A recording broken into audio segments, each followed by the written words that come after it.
What is going on, everybody? I'm here with the one and only Kevin Kernan of Ball 9, formerly New York Post. Kevin, how you doing today? Doing fantastic, Pete. Just another day in paradise down here in Florida. Oh man, I'm actually heading towards Florida very soon, next couple of months. Well, if you're in St. Augustine, stop by. Actually, my son has a pretty good restaurant, Augie's, Oh, there we go. Of course. and it's got a wall of beer. It's one of these places where you pour your own beer, wine. It's really cool. You give them a Nice. card, put the card in the wall. They give you a card, and you tap whatever you want. No bartenders. If you want 2 ounces or 15 ounces, it's right there in front of you. Oh man, sounds good. So everybody listening, there you go. St. Augustine, you know where to go to. So Kevin, jumping right into it, you wrote a tremendous article, and I got to tell you, man, I immediately reached out to my friends at Ball 9. I said, I got to get Kevin on because it was my thoughts, and I think a lot of Yankee fans' thoughts truly summed up in one article. You start out immediately by saying, why rock the boat? And it's amazing because this team has gotten into a comfort zone of being mediocre, truly. And I think that goes back to you even mentioned, you said, you weren't surprised when Aaron Boone came back. So first, I just want to say, I mean, I was right there with you. The wild card game, we were alive for about the whole game.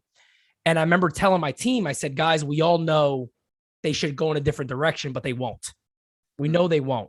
So I just want to get your thoughts initially on the return of Aaron Boone.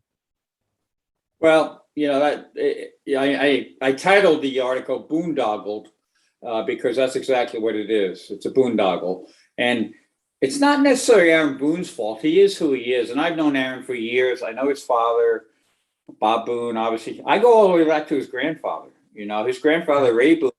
When I worked in San Diego, Ray was at the games every night because Ray was still a scout for many years.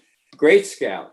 So I know this is a third generation baseball family, and I know what they're all about baseball wise. Yet Boone is about none of this when he managed the Yankees. Yep. He's just whatever Brian Cashman wants him to be. He's basically, in my mind, and I saw it develop over time because I personally like Aaron Boone, and you hear that a lot. I like the guy, but Yes. to be honest with you now, I really don't. I like or not dislike. I don't respect him like I used to Right. because he knows what's right and what's wrong in Yep. baseball. He doesn't have the guts to stand up for himself. So how can he stand up for the team? He's totally a country club manager. You watch Yankees, and I've watched them through the years, spring training, and I pick on little things, Pete. One of the things that makes me good at my job is I know baseball. I played baseball through college. It wasn't a major school, but I was always a good hitter, always. And it's a long time ago, but nothing changes. It's still the same game. So I came into baseball as a reporter, understanding the game, understanding the nuances of the game. Then, I cover all these guys. I spent 10 years in San Diego. Those 10 years, almost every day, I'm talking hitting with Tony Gwynn. If you can't pick up, hitting tips from Tony Gwynn, then and fielding tips. One little thing. Tony, before we went to any game on the road, especially an Eastern Division game, he would always take a coach with him, go out to the right field corner, and have that coach hit him a bucket or two of balls just off the wall to see how the wall played. In all my years traveling with the Yankees, Never I seen it. rarely saw that. Yeah. Really, that's a guy working to get better. So this gets back to my point of small things.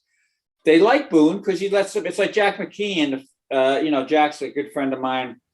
91 years old. I spoke to him last night, matter of fact, and he said, and he wasn't talking about Boone specifically, but he knows Bob Boone too because he was with the Nats as well, and Jack's a special advisor there. He said these guys like their managers, and they say, "Oh, the manager's got my back." That's code for the manager doesn't push me, Right. and Of course. Yeah. and so that's the essence with Aaron Boone. He's comfortable. He's all about, we compete. Our compete was great. I don't know when compete became that kind of word. Right. Their compete wasn't great. And I'm going to give you one specific example because I talk in specifics. That's why they can't come back and nail me other than saying, I'm critical. But I talk in truths, and I always have. And if Boone was doing great, I would say it. This is nothing personal, no personal agenda. one specific. And every Yankee fan, go back and look at the video. And Judge is on first base. Stanton hits the fly ball off the wall, the line drive fly ball. We already saw earlier what that happens, that it's not going out, and so, you should be running. If you look at the overhead camera view, Judge kind of stands up and looks at the ball. Right. He's not going to secondary lead. Secondary leads are huge in baseball, especially now more than ever. So he gets no secondary lead. He takes a bad turn at second. He takes a mediocre turn at third, and he's thrown out at home, and everybody blames Phil Nevin. Right. That damn ball went off the wall, went past the left fielder. Kiki Hernandez did a great job backing it up, but he made a skip throw to shortstop, and then Bogarts threw a strike at home. It was in many ways to me, it's kind of like full circle. It's the flip play, but a different example of it. Right. And it shows you which team is hustling and which team's not. That secondary lead was all on Judge. It's all on Boone. He hasn't been teaching it all year. Let's flash back to late in the season. Gleyber Torres strikes out. Ball goes to the backstop. He jogs to first base. Thrown out when he should be standing on first base. Reggie Willits, the first base coach, and this is the things I look at a game when I watch a game. I watch it different than other writers. I watch Reggie Willits turn around and just walk right to the bench. Yep. Didn't say nothing to him, anything. Nothing. And there's ways to do it. You can be tough guy. You can be hard ass. You can be in his face and say, hey, or you can put him a pat on the back and say, hey, what are you doing there, kid? But if it were me, I'd be in his face. Yeah. And that's my job. And if they want to fire me for doing my job, then that's them. But Boone doesn't say a word to him. Nope. So my point is, all these little things caught up. Yes. The at-bats. And then you have an enabler like Brian Cashman. I'm going to throw one stat because, again, they can't argue the stats. Right. Yankees with runners in scoring position this year. We all know what a disaster it was. 26th in baseball, 238. They're all trying to jack the ball out. But again, this is what makes me different, Pete. I hate to give you such a long answer, but it's very important for the listeners to understand this. The Yankees, the thing I look at, where I go and nobody else goes. And again, I'm not against numbers, even though I rail on the nerds all the time. Right. When I was with, when I covered the Padres, McKeon was a huge numbers guy. He's a stock market guy. Yep. He's an old school baseball, old school stock market guy. So he believes in numbers too, and I believe in numbers too. But there's got to be certain numbers that are more important than others that I look at. So I go to, and everybody can check this out in the stats. The Yankees were dead last with runners in scoring position. We know how bad they were, but here's the stat that I want to throw at you. They were dead last with runners in scoring position on doubles. Doubles to me is a huge stat because doubles is when you're hitting the ball from corner to the whole outfield. You're right. Gap to gap. And a guy that's hitting doubles is a guy that's thinking about his team first. He's not trying to jack it out. Home runs are great. We all love home runs.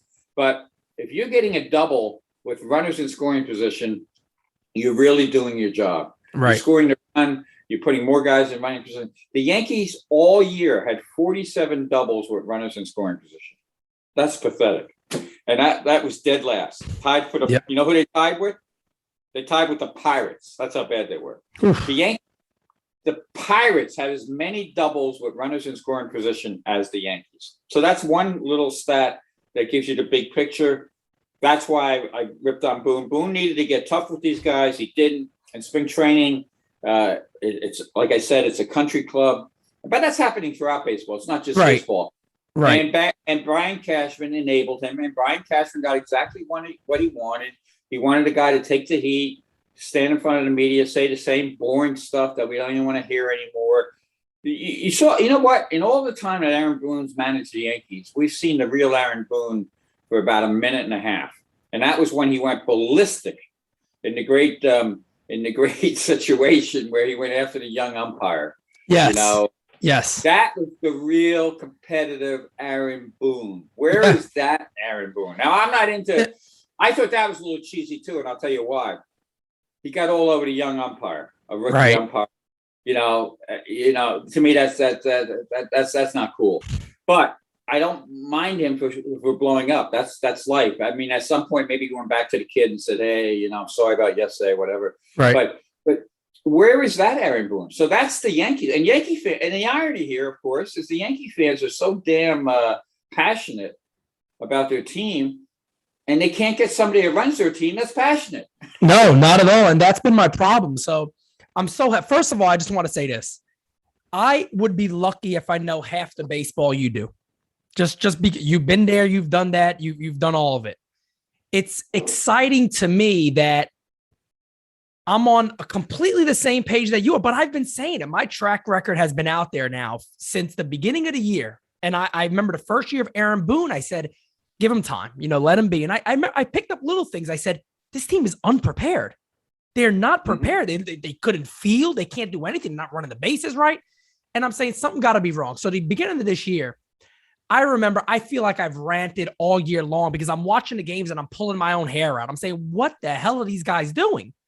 And it's so frustrating to be a fan and say, for the last multiple years, you knew what the issues were with this team and they do not address them. They don't address it. They got a whole righty lineup. They're relying on the home run ball. We're seeing teams in the postseason now to actually hit with runners in scoring position. They make contact. They do the little things. And you're seeing year after year, the New York Yankees do the same thing. And I've talked to Glendon Rush. I've talked to Ozzie Guillen Jr. His father been around Boone, knows Aaron Boone. They all say the same thing you did. 100%. This is a great baseball family. They know their baseball. And the one thing that I always say is, like you said, it drives me mad that where is that Aaron Boone at? How can you sit there and allow yourself to be beaten down by the whole fan base? You had a couple of fire Boone chants at Yankee Stadium this year. I mean, to sit there and just take it and allow this to happen when you know it's probably not your best way of managing a ball club, it baffles me. It baffles me. It bothers me so much watching I can't even watch him anymore. I can't do it. I know exactly what you're saying, because don't forget, for many years I had to trudge into those press conferences and listen. I already knew the answers, and you pin him down, try to pin him down and stuff, and he's not being real, and that's right. The problem. You got to be real. Yankee fans want real people, yes. Real players. And Judge is that kind of. I didn't mean to rip Judge before, but I got to call it what it is. I was good friends with Judge when I covered the Yankees. We had a lot of off-the-record conversations about what's right with the team and what's wrong with the team. Yeah. And he's pretty astute. He knows what's going on. But it's easy to fall into the hole, and especially the thing with Aaron Boone is, well, he got his 3-year extension with an option, and it was a kind of it was a low blow, but I put the line in the column because I think sometimes you need to throw a low blow at somebody. Yeah. I said, 1 year for each coach, you got fired, and when a manager doesn't stand up for his coaches. And it turns out there's a 4th year, and I think Willits walked away himself, so that's 4 coaches. So it all up. Phil Nevin was his best friend, and for Phil Nevin, when a manager gives up on his coaches, that's when I start to really question them. And I've seen it through the years, and it happened with Girardi to some of his guys, going back to Dave Island and things like that. I still think Dave Island is one of the best pitching coaches in the game. Can't get a job because the nerds are run out all the good pitching coaches. So many good baseball development people, and this all starts in this story with the Yankees is much deeper than Aaron Boone. It's in development. It's how they develop players, and it all comes back to Cashman, of course. Cashman has changed his philosophy. The younger Brian Cashman I knew would listen to the scouts, would listen to Gene Michael. When Stick passed away, he didn't listen anymore. He put the nerds ahead of the scouts. I remember being on a road trip with the Yankees 5-6 years ago, and I observe every little thing. And I love to watch batting practice. That's why I used to make my living in the old days before the baseball writers gave up the batting cage. We used to be able to stand around the batting cage. You go to a game now, the writers aren't there. But if you see old pictures of writers going all the way back, all around the cage, that's when you get your real good conversations. You're watching, you're looking, blah, blah, blah. You're talking to guys, see what they're doing in BP. So I was there on a trip, and I had one of the high-ranking nerds for the Yankees was on the trip. Cashman wasn't on the trip, so he was his eyes and ears. And I watched this whole trip. It was a West Coast trip. Finally, like 2 days before the end of the trip, I said to the guy, because he had a laptop propped up on the bench in the dugout, and he's doing something with the laptop, doing batting practice. And I noticed it time and time again. So finally I asked him, and this is what gets me in trouble with people because I don't give a damn. I said, hey, I'm just curious. It's probably why I'm not working anymore for you know, who knows how these things all develop, but my job was eliminated at the Post. Right. But I said to him, I said, hey, I just got a question for you. Yeah, what's that? I go, do you ever watch baseball? You always got your nose in that freaking laptop. And that was a precursor of what we've seen with the Yankees, what has happened to the Yankees. And you brought it up yourself about the right-handed lineup. That's been driving me crazy for years. So what do? They go out and get Joey Gallo, a guy who can't hit, can't make contact. The complete opposite of the kind of player they needed. Plus, I actually felt sorry for Joey Gallo when you watched him play, and you saw, he was a little quirky. And actually, my friend Bob Clappish had a pretty good story at NJ.com the other day about some of the things going on within the clubhouse. Because here's a big problem, Pete.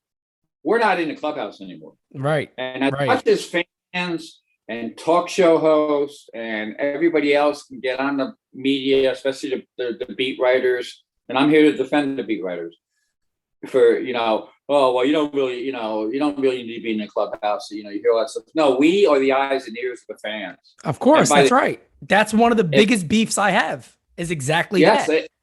And over the last 2 years, now, if I was still in the daily day-to-day fight, I'd be creating trouble. I'll tell you right now. Right. I'd not be standing for this. But, you pass the torch and you move on and pass the baton. So by not being in the clubhouse, the players have run amok now. They have the clubhouse to themselves. Yep. And I'm not even talking about the Yankees. I'm talking about the Mets, things I've heard about the Mets clubhouse. It kind of shakes my head. I don't want to get into it because I can't confirm it. I've heard it secondhand. I wouldn't say it unless I saw it myself. But that's what we see when we see in the clubhouse. We see how guys act. And one of the points Clappish made was that, he said that, Gallo had a strange way of getting prepared for a game with laying out the uniform. And again, everybody has quirks, Of course. But these are the little things when you have scouts that know what they're looking at, they let you know about ahead of time. Like, hey, that's right. That's right. Just let you know, Gallo, for all his power and everything, obviously the numbers tell you that, but you still tell him he doesn't make contact. He doesn't make contact. And then you tell him he may also have some, I don't know if he's a great fit for New York because it's a little different in Texas, blah, blah, blah, whatever it may be. So you learn all that information from your scouts. So if you put your scouts on the back burner and just rely on numbers guys, this is the team you get. And this is where Cashman is right now. And it seems like he's doubled and tripled down on it. And I would tell him to his face. So I'm not writing anything I wouldn't tell him to his face. Right, of course. And that's the way it is. So you have Aaron Boone is out front being the face, but the real problem is the way Cashman has developed his team.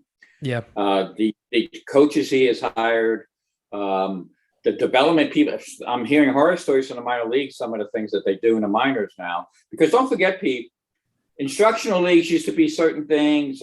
Minor leagues used to be certain things. It's all changed now. Right. And the people I talk to that see the minor leagues every day tell me that the Yankees are one of the worst at it, but they don't get the kind of work that you need to have.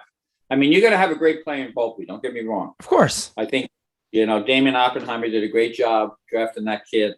But you know what Volpe's biggest trait is? He's a winner. He cares about winning. Yes, I read about that recently. They said that is his best trait is that nobody works harder than him and he actually wants to win. You could see it on him. He wants to win ball games. Yeah, and that's something this team needs, don't they? I mean, you watch this team play. Yeah. And it's like they're playing to lose. I've said that all year. I'm watching games like, okay, how are they going to lose this game today? It's like they want to lose games. Well, they put guys in different positions out of place too, because nerds think anybody can play anywhere. And again, I'm not second guessing here. A lot of my stuff is mostly first guessing. So anybody who's following me through this knows that. I may be wrong on occasion, but most of the stuff I'm pretty right on. And the day that they got rid of Didi and the day They made Gleyber the shortstop. I wrote it. I said it. Every interview I've ever done, I said Gleyber's not a shortstop. Yep. And it's going to get in his head there, and it's going to screw him up. And nobody believed me. Here we are 2 years later. They believe me now. And I have that all based on, you know what I have that based on? When I did a piece on Gleyber when he was still in the minors, I went down to Trenton to see him. And again, I played the game. I know the game. And I'm watching him at shortstop. And I talked to I had a friend with me. And I said to my friend, this kid's not a shortstop. He's a third baseman or a second baseman. His moves at short aren't fluid. And again, I've seen, don't forget, going back, we all know Jeter, of course. Right. But even with way back when, I compared it to when they tried to move Robbie Alomar. Mm-hmm. Robbie Alomar, when he was with the Padres, they tried to make him a shortstop for a short while, and it didn't work. Right. And it got in his head, and it screwed him up. And then when he went back to second base, he became a Hall of Fame second baseman. So I'm just not saying these things. I have some knowledge on this. And I remember talking to Robbie about it. And I could see the same thing in Gleyber. Gleyber was not comfortable at shortstop. But here's where we're at. The Yankee nerds think shortstop is not that important. I remember having this discussion with Jeter. That's why Jeter was mad. Because Jeter, they would try to take shortstop away from him by trying to position him everywhere. And he still positioned himself to the end, thank goodness. And they made shortstop a zone defense NFL position. And they're paid for it. Now all of a sudden they're talking about, well, yeah, I guess we could use a shortstop, Yeah. I mean, come on. But that's the mistakes the Yankees make. It's a joke, but it's not a joke. My standard line is the problem with baseball is the people in charge of baseball don't know baseball. And it's really that simple. I mean, you're seeing it, right? I mean, you're seeing it. So any fan that watches the Yankees, we've called this stuff out for years now. And again, there are your fans that have completely bought in to the analytical driven player. You're Joey Gallo you're Aaron Hicks, a 7-year, $70 million deal for Aaron Hicks. When I first saw this, I told my team, I said, this is a deal that you typically see happen with a young prospect who comes up and the team wants to hold on to them for a long time and fight past that arbitration years and those numbers and hold on to somebody. The Yankees do this after one decent year from Aaron Hicks. And what is it shown for it? I mean, anybody sits back and goes, that doesn't make much sense. I don't understand this move, because one of the things I'm letting fans know about right now, and I've been saying this for a while, is we talk about defense up the middle. The Yankees, I don't know how much of that they're going to have. We'll see how the offseason goes. But my understanding is Aaron Hicks will be right back out there in center field. And the one thing that he was good at when we all said it, his range was good, his arm was terrific. The last couple of years, whether you want to put it on injury or not, his range has been terrible ever since he's decided, hey, I'm going to be Barry Bonds and I'm going to build up all this muscle and become a home run hitter. And I'm going to be this great on-base percentage slugger that analytics loves. He's gotten slower. His range is terrible in center field. His arm obviously had the injury, so we'll see what that is. But when I look at this for a winning organization, a team with all this money, a team with a pretty strong farm system, you see a young kid like Estevan Florial come up who comes up and has speed and is athletic and can run and can move, good power to left field. And you sit back and you watch, you're giving Aaron Hicks $10 million for what exactly? What exactly is Aaron Hicks providing this ball club truly when he's injury prone? One, you already know that. So you know you got to have a backup for Hicks. When at his best, he's an on-base percentage guy. We understand that. That's good. I love guys that walk. I think it's a good team for a club. The Yankees, the dynasty years, they were great at working pitchers. So, that's a good thing. But when you see Brian Cashman, to see the way he's trying to build his roster up, a common sense fan could look at this roster and go, this is not it. And there's no way you spent all this money to build this roster. It's bad. So when I look at it, I see guys like Aaron Hicks, and you're right. It's all analytic driven. It's all based off of this idea that they have with these numbers game. You say a great thing in the article too. You talk about Gary Sanchez, and you say that there needs to be they're waiting for a number of a group of numbers, basically enough numbers to say, is this right or wrong? But you watch him and you go, guys, what are you waiting for? Like, what are you doing with this guy? He made one of the worst defensive plays, I think, in the history of catching this year when he caught the ball about 20 feet away from the player and moved away from him and he scores. I mean, arguably one of the worst plays of all time. But then you see the little things, the way he presents himself, the way he runs the bases, the way he misses a strikeout. He takes forever to go get a ball. So all these little analytical things are in reality affecting this ball club in a negative way. And they don't recognize it. So I got fans telling me now, oh, Pete, I'm confident because Brian Cashman's learned his lesson. He's going to go out there and make all these changes. No, he's not. He's not. I don't see it. So that's my question to you. I mean, we see how analytics are negatively affecting the Yankees. We see some teams do it well. We see some teams manage both of those things. For you, for an example, do you think Brian Cashman is at a point where he recognizes the problems of his roster and will address them? I mean, I expect to see Aaron Hicks in center field, and it wouldn't shock me if Sanchez is back at catching. Well, a lot of that's a great, you basically describe it perfectly. But a lot of it also is ego. That's the key three-letter word in baseball. And Brian's ego makes him give these guys contracts. He wants to give Hicks this contract because he traded for him. He wants to make it a great trade. Yep. Severino, it's common sense. This guy's coming off a litany of injuries. Yep. Let's wait it out a little bit. Yeah. They haven't signed Judge. I mean, think about that. That's the one guy. I've been writing this for years, and I know he's had his injury issues, but it's like I had a conversation with Judge 2 springs ago, and I said to him, this was the year he got the don't forget he had the broken rib. I mean, they call it a rib, but it's basic up in here. Right. And he dove in a meaningless game against the Orioles. The head first dive. I remember that. He came up. You could tell there was something wrong. But then they never really figured out what was wrong. So that's not on Aaron Judge. That's on the Yankees. But I told Judge, I said, hey, when are you going to stop running into walls and diving because this is how I talk to players. I talk to players like I'm talking to you. Yeah. I said, when are you going to stop running into walls and stop diving for balls against a team you can beat that you're going to win anyway in September and you got to get ready? And he just laughed. But he has, if you look, he's kept himself healthy. Yeah, he stopped running into walls on stupid plays. He'll still run in a wall. A play that has to be made in a big game, he'll do it. Yeah. But he's playing smarter now. So he's the one guy they should have signed way back when to lock it up and get and not only just a financial thing, but it gives Yankee fans pleasure. Why not giving the fans pleasure? Yeah. Hey, we got this guy for his whole career. And they're gonna have him for his whole career. Clearly he's gonna sign with them.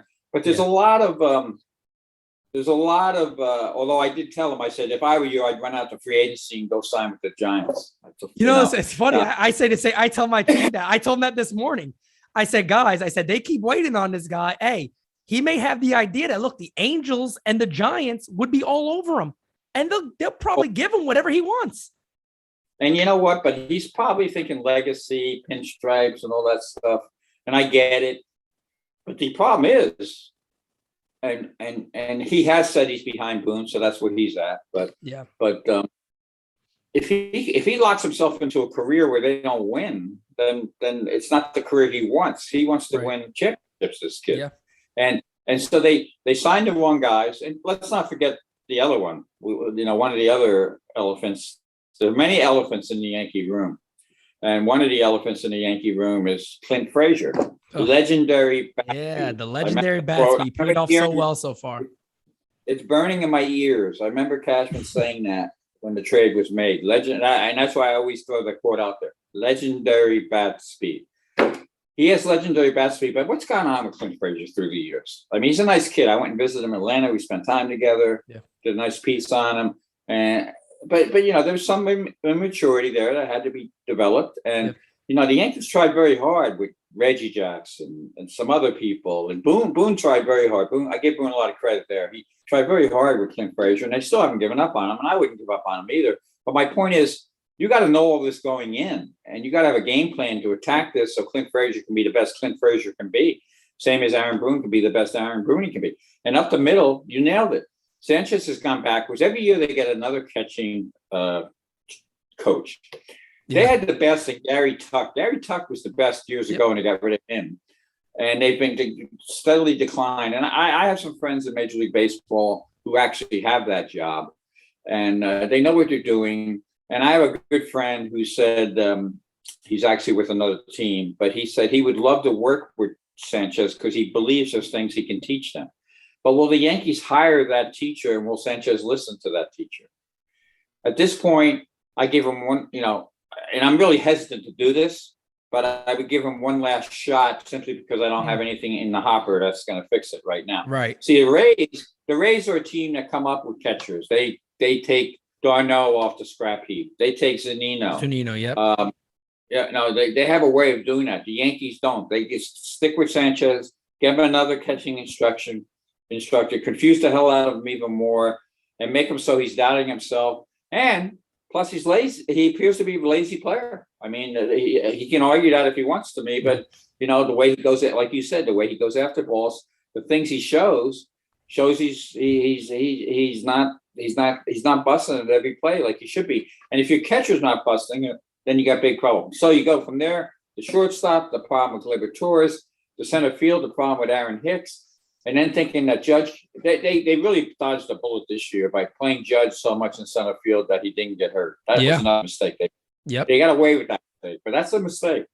And, I chalk that up on the mistake side. So that's where they are with that. So, yes, all this, and it all gets back to scouting, understanding where these guys are best at, how to make them their best players. And if they can, they may be able to salvage Sanchez, but I think it's going to be a tough road to hoe. Right now, he's Jesus Montero. They've made another Jesus Montero. The Yankees are great at really overestimating the talents of the young players. Oh, big time. And then screwing players. And it's hurt them, right? It's hurt them in the past. I mean, we've seen Brian Cashman based off reports walk away from deals because he wouldn't deal guys like Eduardo Nunez. He wouldn't deal Chance Adams. And these guys are nowhere to be found. Eduardo Nunez had, he's a pretty solid major league player for a while, but I mean, there's a lot of guys here that we see this a lot, and I'm so happy. I'm so happy you brought this stuff up. I've talked about Brian Cashman's ego for a long time, and when anybody even talks to me about, they're going to deal Hicks, I laugh and I go, they're not. He loves this guy. He's not going anywhere. And should he? Yeah, I mean, we even seen. Well, he has no value either now. No, not at all. Not at all. So you would probably have to eat almost that whole contract and probably throw a halfway decent prospect in there too to get a team to even be interested. But when you talked about Gary Sanchez, it's funny. I read a scouting report on the first year he came up when he was hot, and everybody, we got an MVP catcher. We got the next Piazza as a hitting catcher. And in the article, the guy scouted a report from MLB, I forgot exactly who it was, but I was reading it, and the bottom of it talks about Gary Sanchez as a person. Mm-hmm. And they said, if he can stay as a catcher because of his mentality and his work ethic, if that allows him to stay there. So even back then, even when he was hot, it was known around some that this was a lazy player who didn't push himself hard enough to be a great catcher. So, you see that and you hear these things, and I mean, you just watch it year after year after year. I remember, I think I might have been the only Yankee fan that I know of 3 years ago or so who were saying, look, if you could get a guy like JT Realmuto, you do it. You do it. You jump the gun and you do that because this guy's a winner. You could see guys that are winners, guys that can handle a pitching staff. It's a bad sign, isn't it, when your ace says, I'm not throwing to that guy, no matter how good of a hitter you guys think he is. I'm not pitching to him. You guys gave me all this money. We can get into a wild card game or a game one. He is not in the lineup. To me, that's a major sign that you need to make a change. That speaks volumes, and I pointed to that this year many times. And that's a problem on two levels, Pete. That's a problem with Sanchez. It's also a problem with Garrett Cole. Right. Garrett Cole, I don't care if you're that good, and I've known him for years. I remember talking to him with the Pirates, visiting him with the Pirates, going down to seeing him in Houston. And, Brian McCann was there, and I remember Brian spoke highly of me to Cole, so we had a great conversation. And Garrett Cole is his own worst enemy in that he thinks too much. He's overthinking everything. Overthinker, yeah. The spider attack has something to do with it, clearly. But I don't like the fact that he doesn't pitch to Sanchez. Right. If I'm in Boone, now I get it with certain pitchers through the years. I've seen it through the years, but I give it a shot here. And and if I'm the boss, I tell him, I say, you guys I'm going to leave you guys in the room. You get on the same page. You figure it out. You two guys figure it out. Yeah. And Gary, you got 324 or whatever you got. I forget. It all runs together. Right. All those millions, figure it out, pitch to this guy, work on the same page, get to know that's what spring training is for. But they don't work. If you don't work on these, it sounds silly, but what do these guys do in spring? Do they just get like a guitar and sit around a campfire for a little while? Is that what it is? They go different fields and they do their hitting and they do their things and but you got to, here's a tip to any young writers or reporters when you go to spring training. You can't really watch what they're doing as a group. I mean, you do watch what they're doing as a group, just certain things. But you watch what they're doing individually. And I'll give you an example. I would always stay behind when they were on the road because then you get to see the guys that are working back. And usually, for the most part in spring training, it's become such a thing now where the star players don't travel that much. So I would have better access to star players. So I'm sitting in the dugout on the backfield and I'm watching DJ LeMahieu. He's taking 1 million backhands up the middle, having a coach hit on him. Then I won't mention the player, but another player comes up to him, an outfielder, after he's done with that work. And again, they're staying back. They're not up with the team. And the outfielder goes, hey, DJ, let's go in the outfield and let's go shag some balls and have some fun, whatever. I forget the exact conversation, but I was close enough to hear it. And DJ said, no, I got work to do. Then he went over to third base and did another 1 million. He took another. It's a ball player. Yeah. Yep. That's a ball player. You saw it there by his work ethic. And of course, the next game, I remember this specifically. First ball hit to him was a shot up the middle that he backhanded and threw to first base. And this was the exhibition game. It was a great play. And that was what he was working on the day before. Yeah. So that's how you get a feel for players on what they work for in spring training and what they do. And the other, not to degrade the other outfield, the outfielder was a hard worker. Right. Who came. It was just that it is a little bit of a human tendency. Let's not go too hard here. And this is after they hit and did all the other stuff. So in spring training, it's the individual work that's important. And I go all say what you want about A-Rod, but I remember the days when I used to go talk to A-Rod. I used to get there at 7 a.m. because he's already got some work done. Right. He would get work done. It's he'd be maybe a third into his workday by 7 a.m. Wow. And Jeter, of course, did his thing. Jeter's a little different animal. Jeter wanted to deal with the daily stuff and get it figured out, but he didn't want to. Jeter never wanted to. He wouldn't overwork, but he'd work hard. If such a thing. Right. He had a good plan. Always had a good plan, and those are the players that do it. Now, then you get the coaches. I just said this on a podcast yesterday. It's so disappointing how they cover baseball now, especially when you get to the World Series in some respects, because there's so many great stories. Going to Ron Washington, I remember Ron Washington. I used to go to games in Orlando, and I get there early because the clubhouse is open early, and the Braves are always good about having an early open clubhouse, so you get there by 8. But I would show up at 7, and I'd walk through the center field gate, because that was the only access point because the other one wasn't open, and the sun be rising, and then all of a sudden you'd see Ron Washington working with an infielder, Albies or a middle infielder, doing that Ron Washington stuff where he hits the ball and they have this, the flat glove or whatever they use at 7 a.m., 7:30, 8 o'clock. That's who you see who's doing your work, and you hire coaches like that do the work. Yeah, that's. The Yankees haven't done that. They haven't done that. They're missing out on that. And one of the things that I think it was Brandon Cuddy who put this out there, beat reporter for the Yankees now, mentioned that the Yankees are looking for more of an enforcer as a bench coach, somebody who could stand up to the players a little bit. And I tell you, Kevin, man, when I heard that, again, it's another situation where I just want to rip my hair out because I'm sitting there saying that, what is the manager good for? I mean, I can't imagine. And I went on I remember there was a post game. Aaron Boone got thrown out of a game. And I tell this to every guest I have because to this day, I can't believe he said it. When he said that the major league umpire, he felt bullied by the umpire. He felt the umpire was bullying him. And I said, man, for a great organization, they have just been leveled down completely today. That he can actually come to the media and say this when this is not some new thing that a manager gets ejected and may feel a certain way.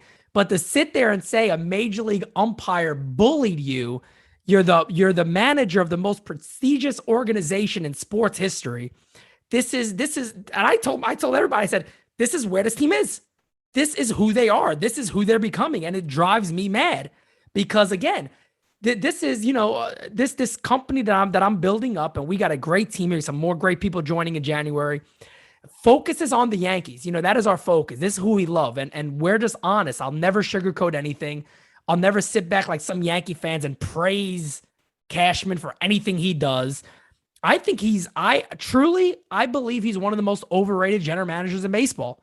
And I see that because I see other guys go out there and they restructure a roster quickly. In an offseason, they can do it. This guy, he'll make one or two moves. Like somebody asked me the other, hey, Pete, they go out there to get Corey Seager. We're on our way, aren't we? I said, no. We still have issues that we talked on my last podcast. We said, look, if this starting lineup doesn't have 4 or maybe even 5 new names in it and a good role player on the bench, I just see the same crap happening again that happened this year. There's no leader. Who is the leader in the Yankees? They had that article too you mentioned that Bob Klappich put out about Brett Gardner trying to lighten the mood and, being a jokester and a prankster, but he's been there since 2008. He's not a clubhouse cancer. He's been there. Everybody knows that. He's been there for a long time. But are there leaders? Are there players? I seen Judge and Rizzo do that a little bit towards the end of the year, where they're kind of pulling guys aside, talking about a pitcher. But who in that clubhouse takes the leadership reins? Who in that clubhouse talks to a Glaber? There was even a thing with Marcus Timms. I think you probably saw this when he talked about Glaber Torres, and he said he sits down with him and he tells him that he's great and that they don't have any other options and he has to be a shortstop. I mean, what is that? Can you imagine old school baseball players hearing that and saying, what in the hell has happened to this game? And that's the stuff that drives me mad. And it should drive you mad. And there's, a couple points there. One of the things I've never liked about Boone is his passive aggressive nature. And I think that's a real problem. And you nailed it with the thing about bullying. You know what? If you got a problem with the umpire, get in his face and go. Right. Don't come to the media whining. Passive aggressive. But that's where we're at.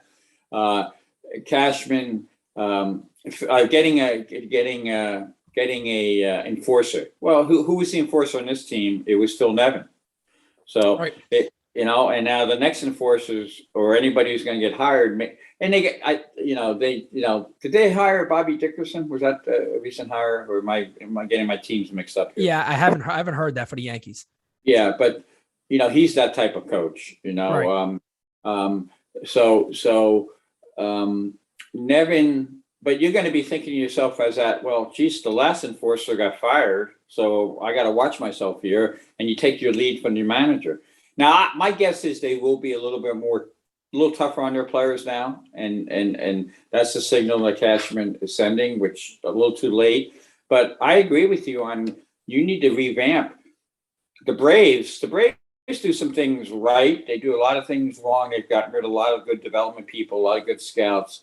But they rebuilt the team on the fly. I remember having a conversation with Cashman about 5 years ago and saying, Brian, I don't understand when you have weaknesses, why don't you just go to the bad GMs in the middle of the year? They're looking to unload really good players.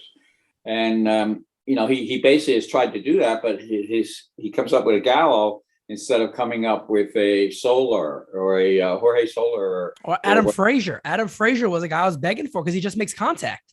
He's a lefty, he makes contact, he plays all over. Adam Frazier was in the worst spot Adam Frazier could have gotten to was the Padres. Yeah, that's right. And because he upset the chemistry of that team. Wasn't his fault, but he did. But again, another GM that is totally overrated, AJ Preller. What a joke he is. Don't get me started on him. And the media protects him for the most part. But, he wins every winter. We got to hear that. Oh, AJ Preller won the winter. But here's the thing with the Yankees. They got to be very careful here. A Seager would help. There's no doubt. Seager would help for a couple of years. And then they could, now, you know how the Yankees always think ahead. Oh, we could put him at third, blah, blah, blah.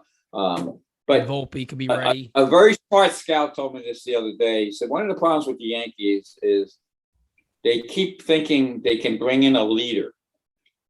Then you got to build up the team. Now they did get lucky with Rizzo. Yeah. Rizzo is a leader. And if you noticed, Pete, all the conversations when the high school pitching coach would come out and talk to these guys. And again, I'm not there every day, so just from a distance, it looks to me like he could have done a much better job of pitching, even though they give him a lot of praise. Because first of all, he never got. If I got my $324 million pitcher not pitching right, that's who you got to fix. Yeah. And they don't know how to fix. They're not mechanics. They are shapers. They'll tell them to shape this pitch. They'll sequence this pitch. They're not like Brent Strom, who told who got Garcia after Garcia got hammered in the ALCS. He fixed his feet. He had him. He totally had him standing at a different way on the rubber, so he wasn't putting pressure on his knee. That's a pitching coach. Brent Strom is right. So those are the kind of guys you got to find. And so Rizzo. Here's what I noticed watching the games. Every time this pitching coach would come out and say whatever he had to say, Rizzo would hang around a little bit longer, pull the pitcher aside, and add something to it. And Rizzo, from people I know in Chicago, and I've known Rizzo since he was on the WBC Italian team way back when. And Rizzo is that kind of leader. I mean, sometimes he wants to be maybe a little too leaderish, but that's okay. I like that. Yankees probably need that. They probably need that. And he actually, in my mind, he was a good acquisition by Cashman. Yeah, and I agree. And he also was good for that team, and giving him a full spring training with the team will be better off because they don't have a leader on that infield. But until I see him getting Glaber's face on a lazy play, then I know he's not, he can only do so much at this point. Right, of course. And so when they add these veteran players, there has to be, and the word I'm looking for, there has to be already an in-team set up code of conduct. You can't expect this guy to come in. It's like with A-Rod. When they brought A-Rod in, it didn't just click right away because, superstars think a different way. And you got to build your own superstar up. So that player should be judged right now. If they think they can cure this by just getting a shortstop, they're totally wrong.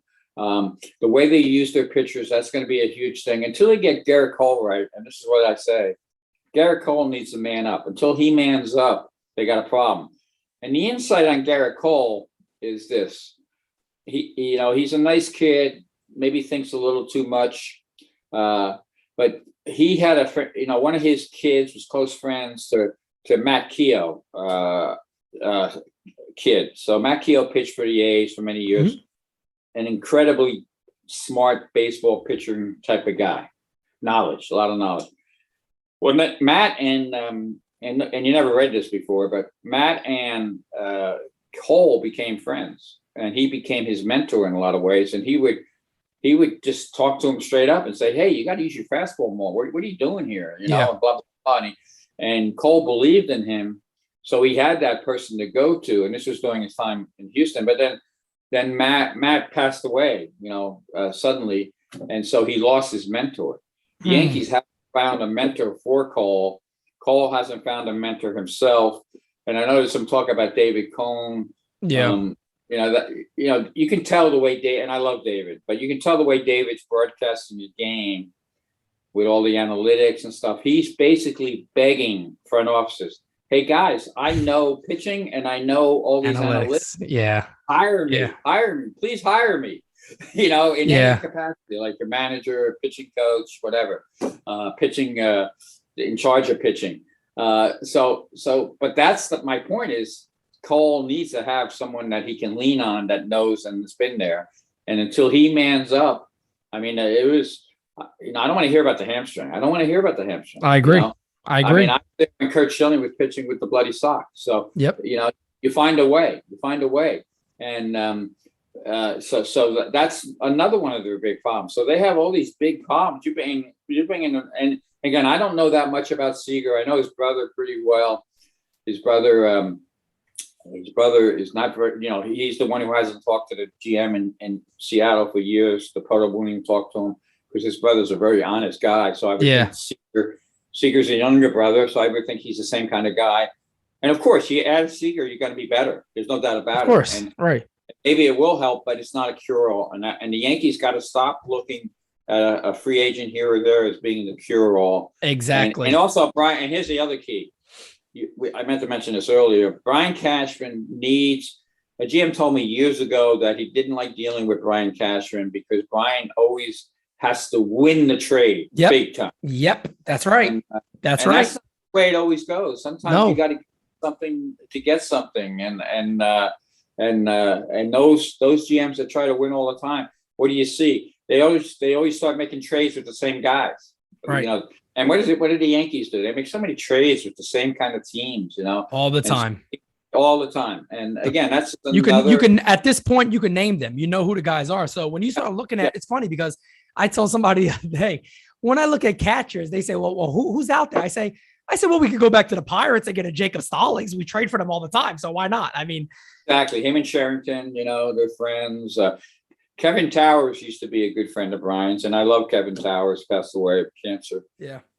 Kevin, I thought was a good for Brian was a good sounding board, and I think that's hurt Brian too when he's lost a guy like that he could rely on. So again, there's a million things going on here. And here's the other, last time I'll use the expression, the other elephant in the room is, could you imagine if the Mets got it together this year? What an opportunity. I know we're talking Yankees, but we got to talk Mets here. What an opportunity the Mets had this year to take over New York. No doubt about it. No doubt about it. They did. They completely blew it. They could make the right move and get the right guy in charge. I'm not saying they will, but if they do, the Yankees could be yesterday's news really quickly in New York. Yeah. Well, you made a great point in the article too. You just basically talk about the Yankees are continuing to trend downwards. I mean, they are. And one of the things I bring up is that, a lot of Yankee fans are, and it's fine to be optimistic. It's the off season. What's the point of ripping your hair out and being upset now when you have the whole year to do that? But one of the big things that I remember that I was talking to a few people about was that you got to remember how much better these other ball clubs in the division are getting too. The Blue Jays are getting better. The Rays are always there. The Red Sox are getting better. The Yankees are falling in that pack. And we see these star names, right? We see the Stantons. We got Cole. But we don't have the role guys. We don't have those little guys that move runners over. We don't do that enough. And it's a glaring weakness that they don't address. And it could be addressed. So this is one of the things I'm actually going to have a video about this today. I said, this is, to me, as a Yankee fan, arguably the most important offseason of Brian Cashman's career. Couple of reasons why. Free agent class is phenomenal. And the Yankees, we know, obviously they have money. But there's also a ton of opportunity to move salary. If he's a smart enough general manager, he could really move salary, move some of these players. Your Chapmans, you can move Sanchez potentially. There's a lot of money that you can move. And I'm not saying not move all these guys, but there's options to move some money around to add additional from free agency. But then there's also a pool of prospects that you have. There's also some utility type guys you can move around. To me, this is the offseason where you truly see where Brian Cashman's mind is. If he can go out there and make a trade that some of us aren't thinking about. Some people brought up to me, Matt Olson is going to be a guy that, first of all, the A's don't have to trade him. That's one. Two, they're not going to accept scrap heaps. And three, would Brian Cashman be willing to say, yeah, we'll trade a Jason Dominguez, a Luis Gil, and somebody else for one of the best first basemen in baseball? I don't see him doing that. And on top of it, Yankee fans, you got to remember, there's other teams out there that will be interested also. It's not just the Yankees playground here. So to me, I don't know if you agree with that sentiment that this is an extremely important offseason for where the Yankees are going to trend for the next couple of years. But I believe that. I think this is a very, very, very important offseason. Yeah, on two levels. And the first thing, I can predict this already. because I know how Brian works. My guess is the Yankees will sign Robbie Ray. I almost hope so. I've actually been a fan of, but here's the thing too about Ray. And I told fans this, if he comes here and he's worse, he probably will be because he gives up homers. He's a fastball pitcher. So he's going to give up the home run.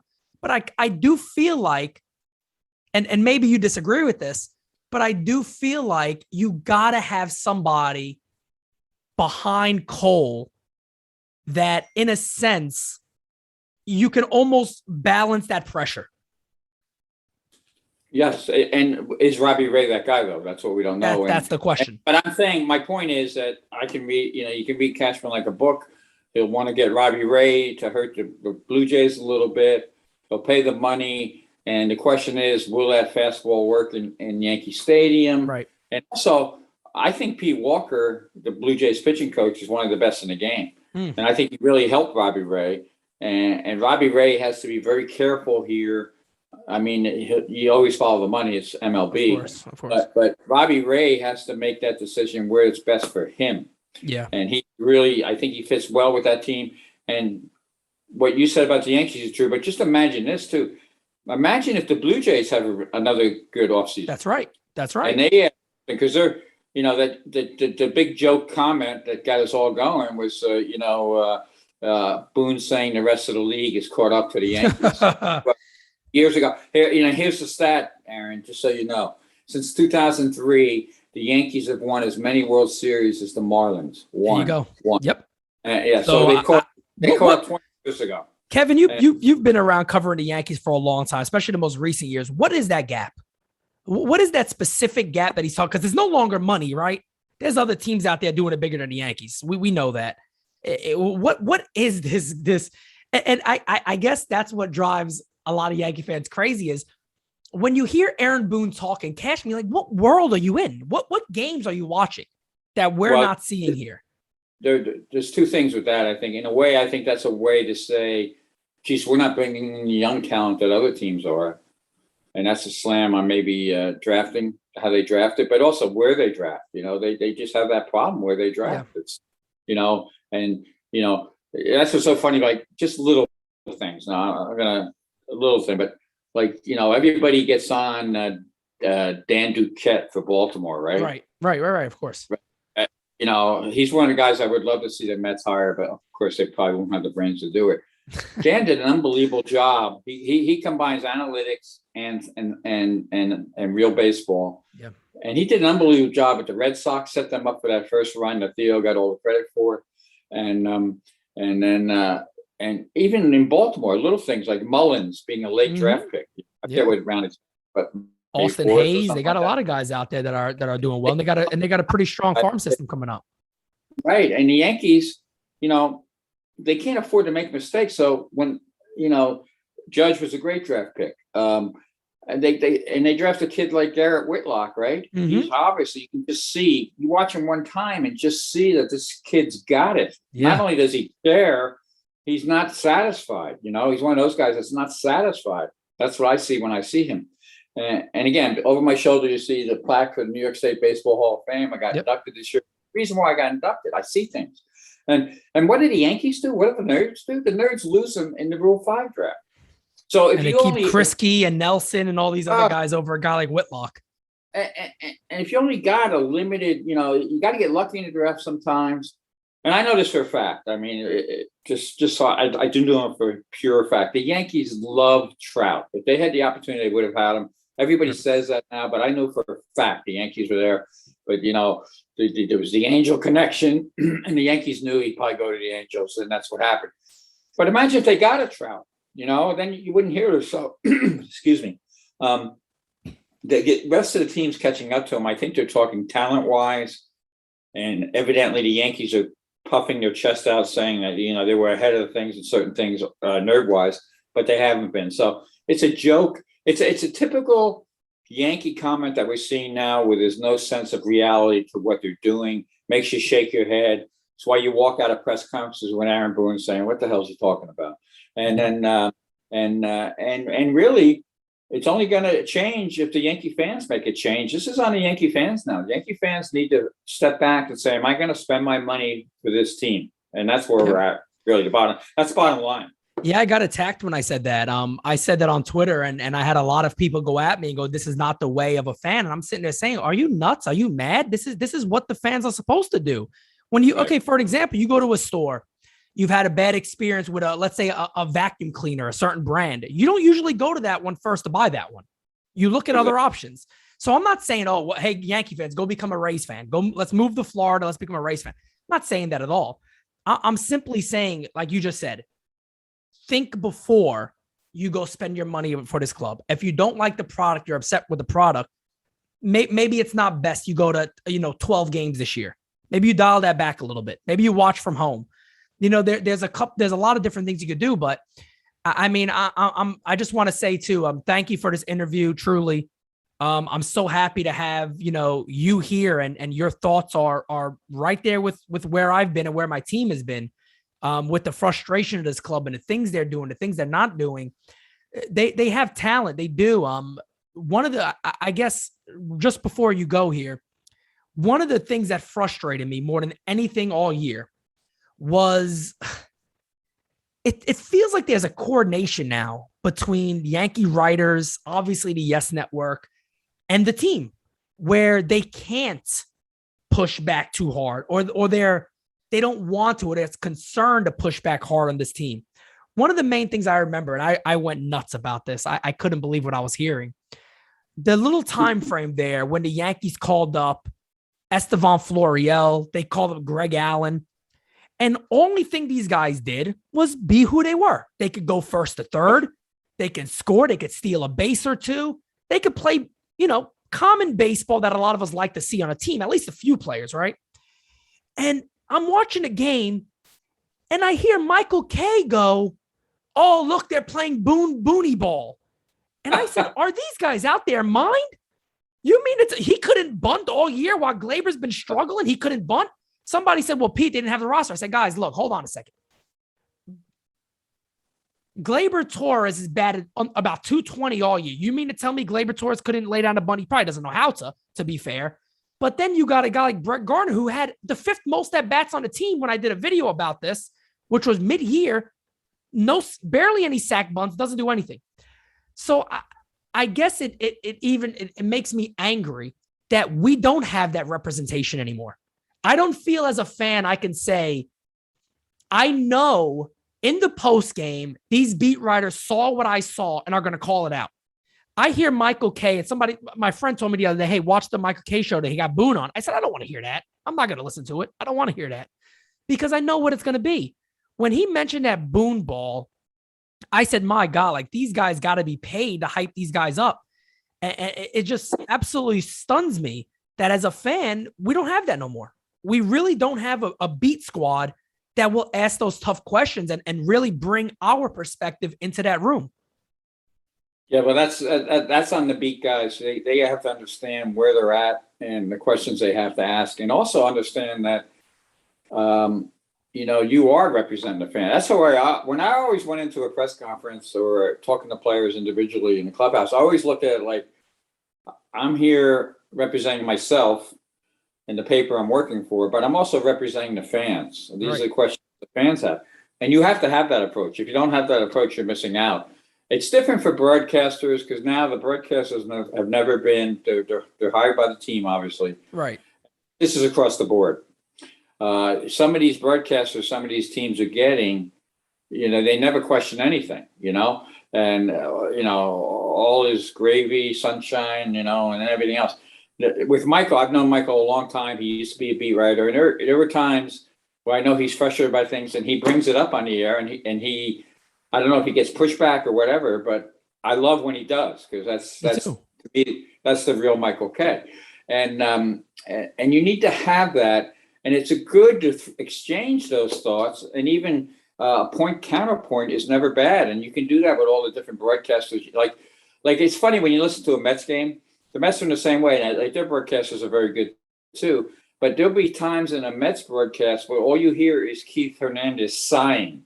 When you hear him sigh, that's his way of saying, "What the hell is going on here?" Yeah. And I think the Yankees try to bring that up too, but it's a situation that's got to get better. There's got to be And I think the other thing is beat guys, Michael Kay, they're dealing with the same GM for 25 years.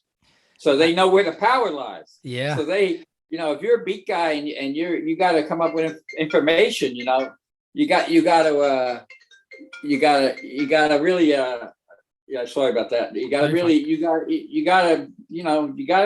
keep, you got to keep your sources available. You can't just burn them. But at the same time, what I'm seeing with the Yankees now, when big news breaks on the Yankees, it's usually broken by a national reporter. That's right. Yeah, somebody else. Yeah. And tells me that Cashman is going to those guys. So what the hell? You got nothing to lose anyway. Yeah. That's so, right. That's right. At some point you just gotta suck it up and move on. And but it gets back to my original point. This is very important for fans, and I have to understand this, and the writers have to understand this. You need to get back in the clubhouse. That's step one. Get back in the clubhouse. Get some honest answers. Get some honest questions, and then it's not all choreographed. Because right now, and the Yankees love to do this, PR-wise, it's all choreographed. They bring out who they want. Certain guys who don't want to come out won't come out. You can't ask them the questions. I in some ways, I feel sorry for the beat guys because it's much harder than when you have access. When you don't have access. So you have less opportunity to find things out. But if you really think about it, you could go a different direction now and maybe get information via different ways. And that could be exciting too. So this team, they showed us who they are. They didn't deserve to be on the same field with the Red Sox. They swept the Red Sox late in the year. Everybody thought hunky-dory, they're going to be great. Alex Cora, and I said it from day one, I tried to get Alex Cora hired by the Mets before they hired Callaway. Wow. I've known Alex forever, and say what you want about the Houston situation, but Alex knows what the word compete means. Yep. So does Kevin Cash in Tampa. Yep. And don't you notice, Pete, haven't you noticed how Kevin Cash and Cora, they love to beat the Yankees? Of course. And now with Boone, I think you're close friends, and there is a network. I get it, but it's got to start there. The Yankees need to get a competitor driving the team, and then and go from there. And the Yankee media needs to call out all the mistakes and consistently call out the mistakes and move in that direction. And if you lose sources, you lose sources. That's life. Yeah, it happens. So, Kevin, before I let you go, I do have one more question. I thought about this earlier. I forgot to ask it. Do you think that there will be a change with guys like Dusty Baker going to the World Series, Tony La Russa coming back, doing a good job with Chicago? We hear that Ozzie Guillen was interviewed by the San Diego Padres for their open manager spot. Do you think we will see in this game more of the old school mentality coming back and guys that could blend the analytics, but not really just rely on that? Do you think there'll be a point where baseball will not really revert back, but you'll see guys who have kind of been there and done that manage clubs again and kind of come back? Because I even talked about guys like Tony Pena, who you don't see no more, who I always thought was just a good baseball guy. I think he was good for the Yankees. Do you expect to see something like that? Maybe your managers from the past that maybe are on broadcast now come back. Buck Showalters, for example, Ozzie Guillens. Do you think you'll see these guys maybe get more jobs now that you got a Dusty Baker going to the World Series? I think the pendulum is swinging back a little bit, but it's going to be difficult because the guys making these decisions all come from the same background for the most part, and they don't want to give up the power. You're dealing with a lot of 35-year-old guys that went to Harvard, that played, or maybe went to a Division III school and played baseball, think they know it all. Yeah. And they want to have puppets. And that's what you're seeing in New York. A puppet. Aaron's a puppet. I don't care what you say, he's a puppet. And I'm hoping, but I don't know if it'll happen. We need to get, first of all, to start right now, imagine if the Mets turned around tomorrow and hired some of the people I mentioned, or maybe did a tandem and hired Sabian and Bochy. That would be a great combination. Terrific. Yeah, that'd be great. Yeah, but they, and anybody, I don't care what you say, anybody can bring these two things together, analytics and baseball. It's not that hard. It's not. Right. I don't want to hear about it. So until the 35-year-old GMs, and here's the problem. I don't want to make this answer too long, but like the Indians, the Indians, or like everybody comes from the Indians, seems, and gets jobs everywhere. They hired the guy in Minnesota a few years ago, Falvey. He had never really made a trade, didn't anything with the Indians. He gets the Twins job. And I said at the time, you watch, the Twins will go down. And they the first year with Terry Ryan's guys, they did okay. But now since Falvey's been in charge, they've gone downhill. Those guys are everywhere now. You got AJ Preller in San Diego. The Dodgers screwed up their chances this year by getting too tricky with the pitching. Just let these guys pitch. And Urias using them here and there, and and Scherzer here. I don't mind an occasional thing, and Corey does that too. But you do it in the World Series maybe, and maybe to get to the World Series a game or two. So they're all playing from the same playbook. And the last thing these young nerds want is real baseball people back in the game. Right. And you've seen the commissioner too. And here's the final thought on that. He's always telling owners, from what I'm hearing in meetings, I've had a few people tell me this. He's telling them, you don't need that many scouts. You need that many analytical people. They want to trim it back. And now with betting coming aboard, that's a whole nother situation. Oh yeah. And the CBA and things like that. So I think until, it's great with Dusty. I love Dusty. I said it was a great move when they made it. I wrote about it. I was there the first day when he got hired. I had a great conversation with Dusty. I go all the way back with Dusty. And, he was a big, Dusty knows so many people, knows so many subjects, and he can talk to each player individually, which is huge. And, he's a big John Wooden proponent. So He's got the pyramid of success. Dusty's one of those guys that makes you feel better about yourself, but at the same time demands. He'll let you know when you fail. And that's the kind of guys you have to hire. That's right. You can hire all the kiss asses you want, but you got to also be able to, these guys need to, chew on you if you need it. So I'm hoping that happens. This offseason is a great test for it. And I want to see a few more guys hired before I'm saying the pendulum has actually swung. Yeah, definitely. Well, Kevin, thank you so much for joining us. I greatly appreciate it. I'm sure the fans are going to appreciate this too, because your knowledge is obviously is well known. So again, thank you for joining us today. Enjoyed it, Pete. And once the Yankees make some moves, we'll talk again. Of course. Thank you.